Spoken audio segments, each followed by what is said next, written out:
Hello everyone, welcome to this channel. तो यहाँ पे आज मैं डिस्कस करने वाला हूँ इलेक्ट्रोमैग्नेटिक इंडक्शन चैप्टर के कुछ थ्योरी बेस्ड क्वेश्चंस, जो छोटे छोटे सवाल होने वाले हैं और जिनका आंसर एनसीईआरटी के एक पर्टिकुलर पेज नंबर जो यहाँ पे लिखा भी होगा वहां पे ढूंढा जा सकता है। और इससे फायदा क्या होने वाला है कि जो भी आपने एनसीईआरटी अभी तक पढ़ा है वो रिवाइज होता जाएगा साथ के साथ। ठीक है, तो सबसे पहला सवाल हमारे पास यहाँ दिया है जो पेज नंबर 205 से लिया हुआ है। सवाल के according the relative motion between a magnet and a coil is responsible for generation of blank space in the coil. तो चैप्टर का जो सबसे पहला पेज है उसमें फैराडे के 3 एक्सपेरिमेंट्स हैं और उन एक्सपेरिमेंट्स पे बेस्ड ये सवाल पूछा गया है। तो हम जानते हैं कि जब मैग्नेट और कॉइल के बीच में कोई रिलेटिव मोशन होता है, इसका मतलब फ्लक्स जो लिंक्ड है कॉइल के थ्रू वो चेंज हो रहा है। इसका मतलब वहां पे एक ईएमएफ इंड्यूस हो जाता है, या कह सकते हैं कि करंट, इलेक्ट्रिकल करंट जो है वहां पे आ जाता है। तो इसका आंसर आप लिख सकते हैं कि इलेक्ट्रिकल करंट, और यहां पे ये भी लिख सकते हैं ईएमएफ भी यहां पे लिखा जा सकता है कि ईएमएफ वहां पे डेवलप हो जाता है। ठीक, तो पहला सवाल काफी ज्यादा आसान, सबसे पहले पेज पर आपको ये आंसर मिल जाएगा। आप देखना चाहें तो 205 पे चेक कर सकते हैं, और यदि आपको सवाल नहीं आया तो आप जाके उस वाले पेज का थ्योरी जरूर देखिए एक बार।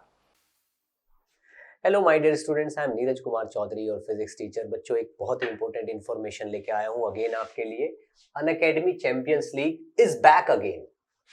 फिर से अनअकैडमी चैंपियंस लीग का टेस्ट हो रहा है, जो कि 14th and 21st of November को होगा ग्रुप स्टेज पे, जिसमें 25 क्वेश्चन होंगे और 1 घंटे का एग्जाम होगा, 1 से 2 PM होगा। ठीक है बच्चों, और फाइनल्स होगा 28 नवंबर को, जिसमें 75 क्वेश्चन होंगे और 3 आवर्स का होगा, जो कि 1 to 4 PM होगा।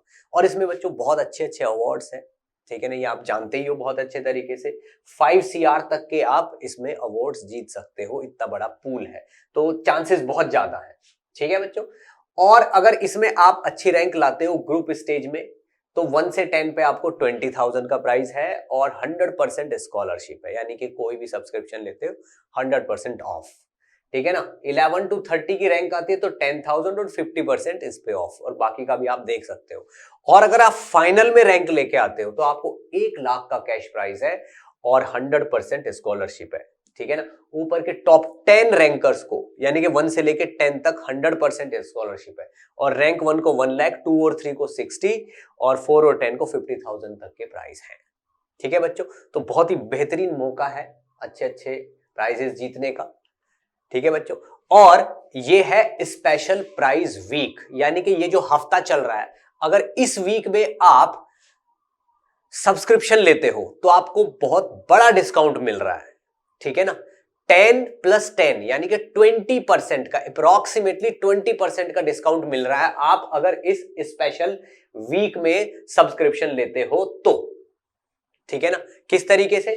अगर आप आइकॉनिक का सब्सक्रिप्शन लेते हो, और तो मान लीजिए 1 लाख का अगर आपकी फीस है, तो आपको बस 81,000 का पड़ेगा वो, यानी कि पूरे 19,000, यानी कि अप्रोक्सीमेटली 20% का आपको फायदा है। प्लस वाला जो है, प्लस में अगर आप देखते हो तो आपको प्लस में भी जो चीज 53,000 की है, वो आपको मतलब 53,000 की पड़ रही है आपको 12,000 का ऑफ लेके। ठीक है, तो ये चीज पहले 67,000 की थी, अभी आपको 53 की मिल रही है, यानी कि पूरा 20% ऑफ है। किस वजह से? इस स्पेशल वीक की वजह से।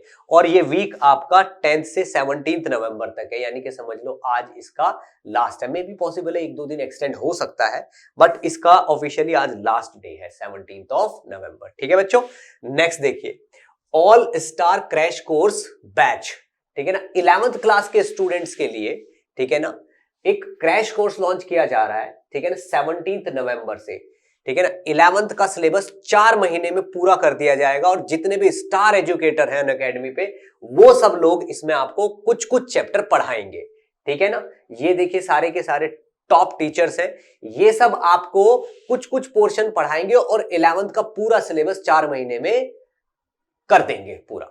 ठीक है ना, तो ये आपके लिए बहुत ही बेहतरीन मौका है। अगर आप किसी तरीके से कहीं पे चूक गए हैं कोई बैच ज्वाइन करने में, ठीक है, तो आप इससे भी अपना काम कर सकते हैं, ताकि 12th क्लास में आते आते आप में और किसी रेगुलर स्टूडेंट में कोई डिफरेंस ना बचे। ठीक है बच्चों। और इसके बाद आता है ये IIT JEE मेगा कॉम्बैट। ये इंटीजर क्वेश्चंस का कॉम्बैट है, स्पेशली इंटीजर क्वेश्चंस का, ठीक है ना, जो कि 21 नवंबर को सुबह 11 बजे होगा। 60 मिनट्स में 21 इंटीजर क्वेश्चन होंगे, ठीक है ना। और ये लेटेस्ट IIT JEE पैटर्न पे बेस्ड है। अगर आप इसमें बहुत अच्छा करते हो तो टॉप 50 रैंकर्स को और 500 लकी पार्टिसिपेंट्स को बहुत अच्छे अच्छे सरप्राइज गिफ्ट मिलने वाले हैं। आप देखिए, इसमें iPad मिनी है, सैमसंग टैब है, फिटबिट स्मार्ट वॉच है, और ये JBL के हेडफोन्स हैं, और Amazon के वाउचर्स हैं। ठीक है बच्चों, तो जितनी जल्दी हो सके उतनी जल्दी इसके लिए एनरोल कर दीजिए, और मेरी तरफ से बेस्ट ऑफ लक। इसके बाद सवाल नंबर 2 की बात करें, जो NCERT के पेज नंबर 207 पे दिया है। सवाल कहता है कि SI unit of magnetic flux is. Magnetic flux का SI यूनिट आपको बताना है। तो हम जानते हैं कि वेबर जो है, वेबर जो है SI यूनिट होता है, इसको WB हम कह सकते हैं। और एक और यूनिट है मैग्नेटिक फ्लक्स का, which is tesla metre square. Tesla metre square ये इसका यूनिट होता है SI सिस्टम के अंदर। इसके बाद हम चलते हैं अगले सवाल नंबर 3 की तरफ, जो सवाल लिया है पेज नंबर 210 से 210 से। सवाल आपसे कहता है कि the polarity of induced EMF is such that it tends to produce a current which opposes the change in magnetic flux. Change in magnetic flux. Magnetic flux. तो मैग्नेटिक फ्लक्स यदि बढ़ रहा है तो इस तरीके से करंट इंड्यूस होगा जिससे मैग्नेटिक फ्लक्स कम हो जाए। ठीक है, तो ये मैग्नेटिक फ्लक्स में चेंज का अपोज करता है। इसके बाद चलते हैं अगले सवाल नंबर 4 की तरफ, जो पेज नंबर 211 पर दिया हुआ है। A magnetic field is directed normal to the plane of triangular loop away from the reader. तो रीडर से अवे यानी कि मैं यहां पे रीडर हूं, तो मुझसे दूर की तरफ इस प्लेन के परपेंडिकुलर मैग्नेटिक फील्ड यहां पे एग्जिस्ट कर रहा है। और आगे कहा जाता है कि due to outward motion magnetic flux through loop decreases, due to which induced current flows along path CABC। This statement is true और फॉल्स। तो आप यहां पे देख सकते हैं कि यदि ये ट्रायंगुलर लूप इस मैग्नेटिक फील्ड रीजन को छोड़कर यदि जाएगा तो फ्लक्स इसका डिक्रीज होगा। तो फ्लक्स डिक्रीज हो रहा है तो कुछ इस तरीके से करंट इंड्यूस होना चाहिए जिससे मैग्नेटिक फ्लक्स इस डायरेक्शन में घटना कम हो जाए उसका, या कह सकते हैं कि इस डायरेक्शन में मैग्नेटिक फील्ड जो है डेवलप होना चाहिए।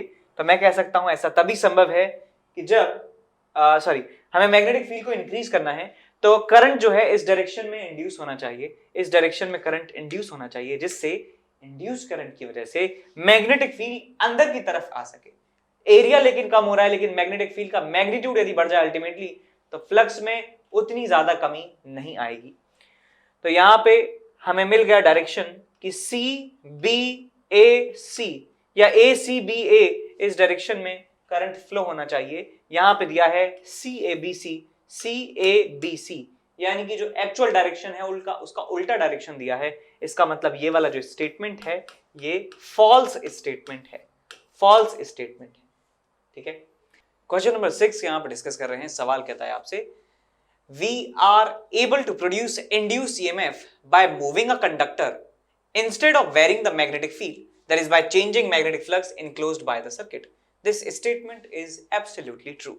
Because हम जानते हैं कि जब एक कंडक्टर को एक मैग्नेटिक फील्ड में मूव करवाया जाता है तो उसके अंदर के जो फ्री इलेक्ट्रॉन्स होते हैं वो शिफ्ट होना स्टार्ट हो जाते हैं, और इलेक्ट्रॉन्स शिफ्ट होते हैं तो उस कंडक्टर के जो दोनों एंड्स हैं उन दोनों एंड्स के अक्रॉस पोटेंशियल डिफरेंस वहां पे डेवलप हो जाता है, और यदि वो उस कंडक्टर को कनेक्ट कर दिया जाता है एक क्लोज लूप से तो वहां पे करंट भी फ्लो होने लग जाता है। तो हमें कंप्लीट लूप की जरूरत नहीं है EMF इंड्यूस करवाने के लिए, सिर्फ कंडक्टर ही काफी है। तो ये स्टेटमेंट बिल्कुल ट्रू है, पेज नंबर 213 पर ये दिया हुआ है।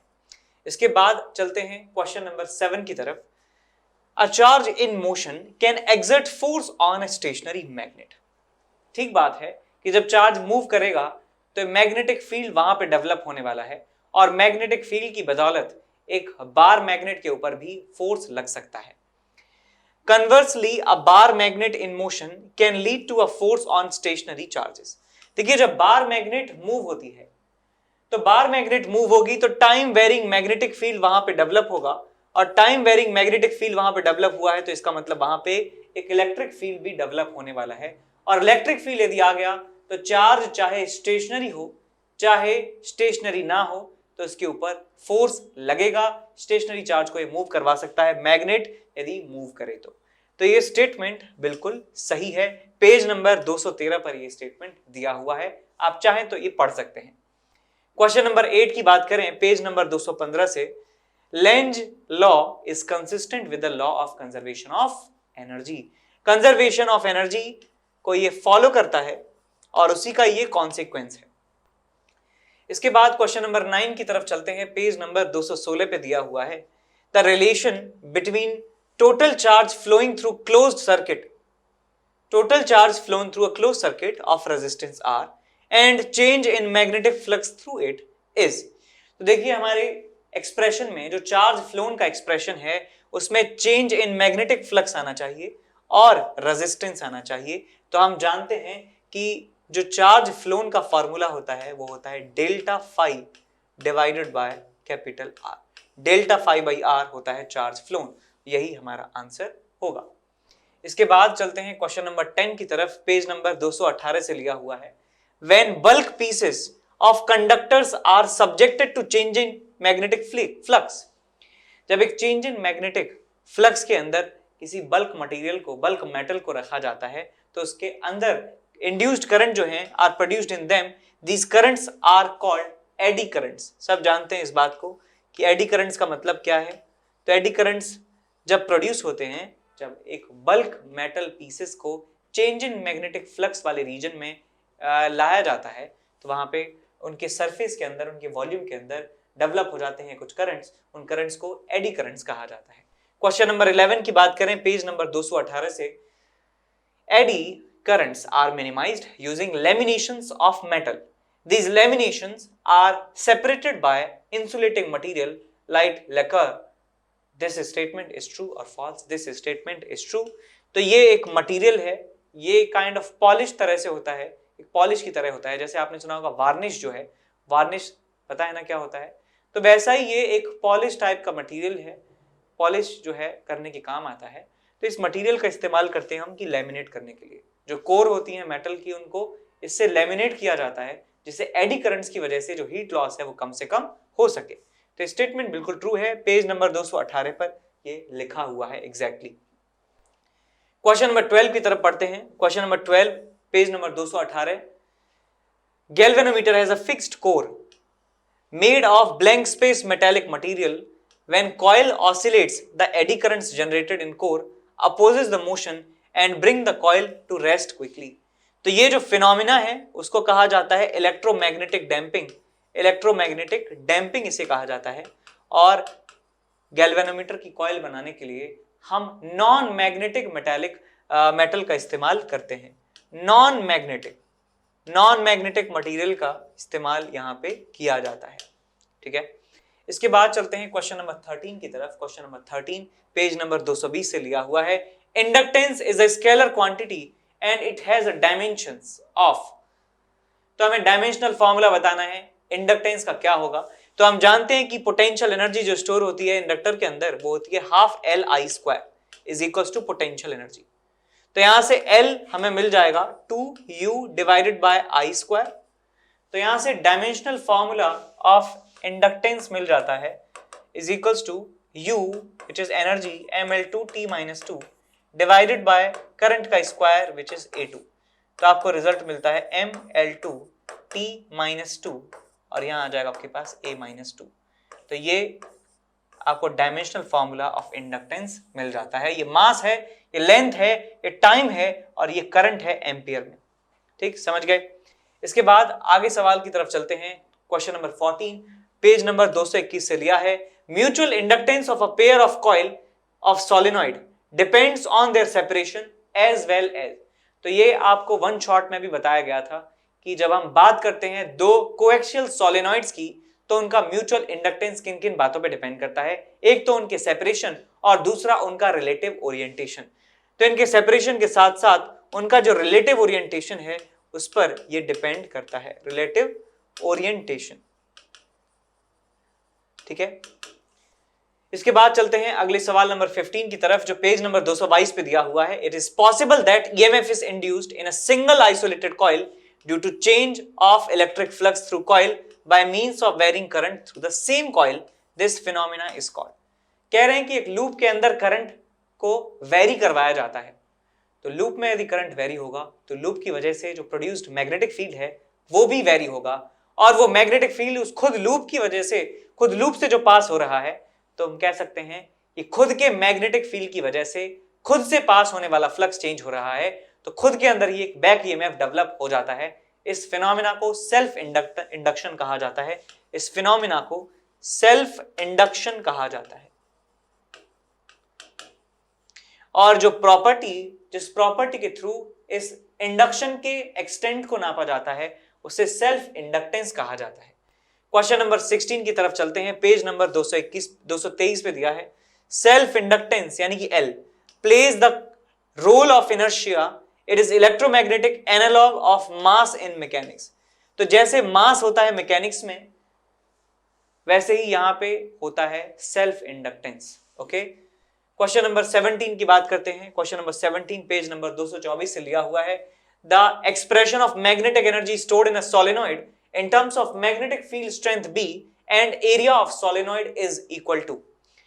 तो हम जानते हैं कि जो एनर्जी स्टोर्ड है एक तो होता है हाफ L I स्क्वायर, लेकिन हमें एरिया और लेंथ और मैग्नेटिक फील्ड की टर्म्स में चाहिए, तो मैं लिख सकता हूं energy density into volume, energy density into volume.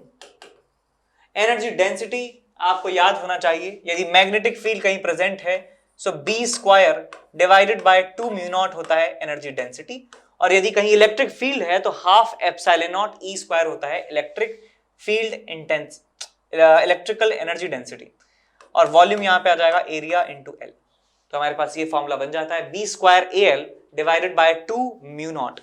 इसके बाद चलते हैं क्वेश्चन नंबर 18 की तरफ जो पेज नंबर 225 पे दिया हुआ है। सवाल आपसे कहता है The basic principle behind AC generator machine is of changing magnetic flux by rotating coil in a magnetic field, and AC generator converts blank space energy into this energy। तो हम जानते हैं कि मैकेनिकल मींस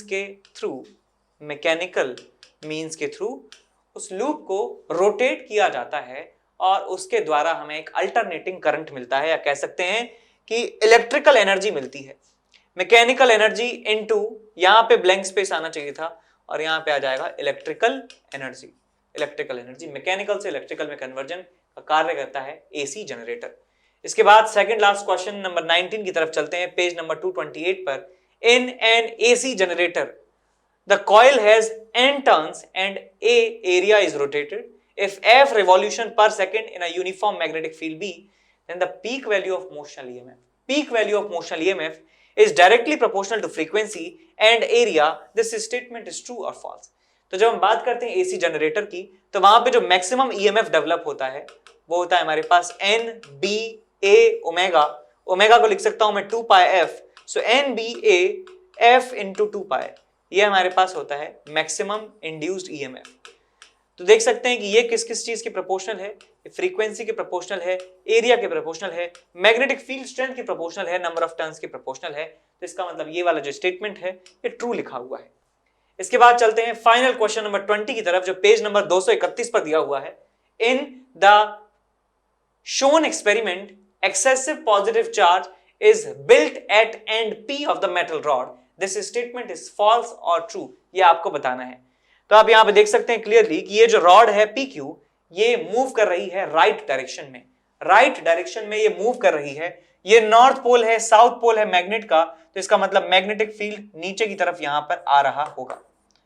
तो इसका velocity है ऐसे और मैग्नेटिक फील्ड है ऐसे, सो V क्रॉस B की दिशा में यहां पे EMF डेवलप होगा। इस तरीके से ईएमएफ यहाँ पे डेवलप होने वाला है। तो इसका मतलब पॉजिटिव चार्ज यहाँ पे आकर इकट्ठा हो जाएगा, नेगेटिव चार्ज यहाँ पर इकट्ठा हो जाएगा, और यदि ये स्विच को क्लोज भी कर दिया जाता है तो करंट फ्लो होने लगता है। कुछ इस तरीके से करंट यहाँ पे फ्लो होना स्टार्ट हो जाएगा। तो यहाँ पे कहा गया है कि पॉजिटिव चार्ज कहां पर आकर इकट्ठा होगा, तो हम कहेंगे एंड पी पर जो है पॉजिटिव चार्ज इकट्ठा होगा। Excess positive charge is built at end P of the metal rod. इसका मतलब ये स्टेटमेंट बिल्कुल सही है, बिल्कुल सही है। ठीक बात।